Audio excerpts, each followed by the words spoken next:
Hey everybody, how's it going today? I just wanted to give you an update on this little project I've been working on. This is a 100-year-old drill press. It could be 110 years old. I imagine this was out of some warehouse in St. Louis, possibly for the manufacturing industrial for World War I, possibly the military. Who knows what application that it was originally purposed for, but it's really old press. It's in really good condition. I've had to kind of take it apart to clean it, put it back together. It had a lot of grunge and grime and just dirt mixed with oil, layers and layers and layers. And I feel like I'm back in the oil field again just from cleaning it. Every day I've had just a lot of mess. And anyway, it's a neat old machine. It's functioning. It's a couple things that I still got to figure out, but it's a really neat old machine.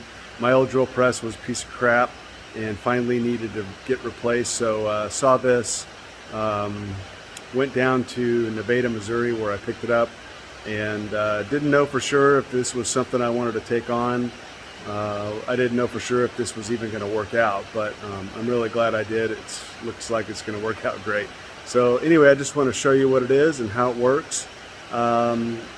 This came out old type of warehouse where they used a drive shaft that went along the ceiling, and these drive shafts would have a big flat belt from the ceiling, and it would come down and it would turn this back gear, and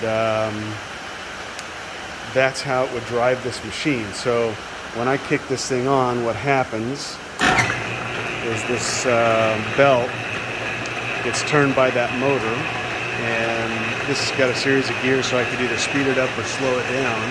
It goes into these big gears up here. It's got a little transmission forward, and it goes fast, slow, and neutral.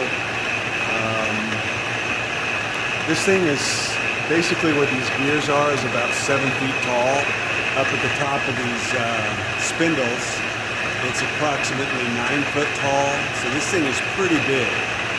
And it's an old Cincinnati Bickford press. I imagine this is where it was bought at Elliott & Stevens Machinery Company. And it's just a really neat old press. This lowers and raises your where it drills. It's got a table as an old drill press vise. I've got some other clamps and stuff that I put on it.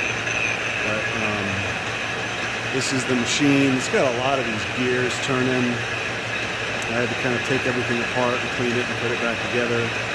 It's really a neat old press. It's got metric and inch on the quill.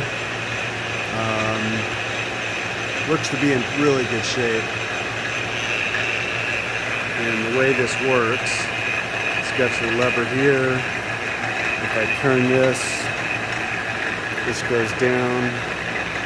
It's got counterweights inside the press, so if I let go, it wants to come back up.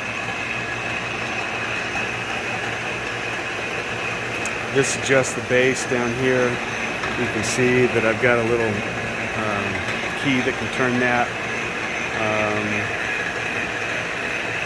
This has got a Morse taper 4 on the spindle, so that allows me to use pretty big drill bits and stuff on this machine. Anyway, so I finally got it cleaned up. It's what I've been working on. Super excited to put this thing to use and kind of repurpose it from an old industrial machine shop, or who the heck knows what it was used for. Anyway, have a good day.